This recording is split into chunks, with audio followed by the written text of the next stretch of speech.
Princess Alara of the Sunstone Kingdom was known throughout the land for her luminous smile and a heart that matched its warmth. While other royals obsessed over silks and jewels, Alara spent her days in the sun-drenched gardens, tending to wilting flowers and speaking with the palace cats, who, she insisted, were the kingdom's finest conversationalists. One afternoon, while chasing a runaway kitten through the royal hedge maze, she stumbled upon a secluded clearing she had never seen before. In its center lay a young man, slumped against an ancient oak, his clothes rich but travel-worn. What truly caught her attention was the sound he was making, a soft, sorrowful melody played on a wooden flute, a tune so beautiful it made the very air around him seem to shimmer. "Hello," she called out, stepping closer. The music stopped. "Are you lost?" The young man startled, looking around wildly. His eyes, the color of summer storms, scanned the clearing but did not settle on her. "Who's there?" he asked, his voice a mixture of hope and disbelief. "Why, I am here," Alara said, puzzled. She was, after all, quite visible. She knelt beside him. "Right in front of you." His gaze finally found her, and his face broke into a radiant smile that was, she thought, even more beautiful than his music. "You can see me," he whispered, wonderstruck. "You can truly see me." His name, he explained, was Prince Kale, and he was a victim of a curse cast by a jealous sorceress. The enchantment rendered him invisible to all but those with a heart completely free of malice and prejudice, those who were truly kind. For years, he had wandered the kingdoms, a ghost at feasts, unheard at tournaments, utterly alone. He had long since given up hope of ever being seen again. Alara, captivated, did not find this strange in the slightest. It was the most wonderful and tragic story she had ever heard. From that day on, the hidden clearing in the maze became their kingdom. They would meet every afternoon. She would describe the colors of the sunset to him, and he would play melodies that painted the sounds of a thunderstorm or the gentle hum of a beehive. She talked about the palace gossip, and he shared tales of the distant lands he had traveled through, invisible and unseen.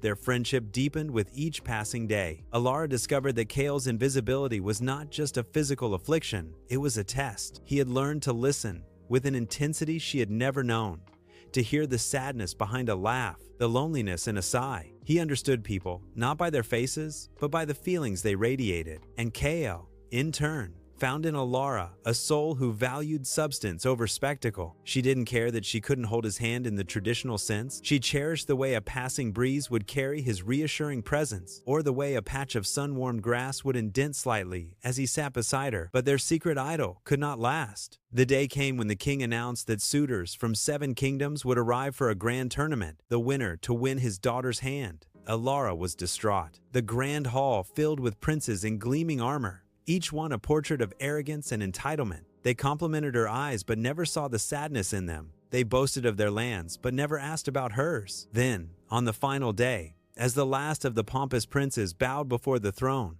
a strange hush fell over the hall. From the back, a beautiful melody floated through the air, the sound of Kale's wooden flute. It was a song of quiet valleys and steadfast friendship, of unseen things that held the world together. The courtiers were baffled, looking for the hidden musician, but Alara's face lit up.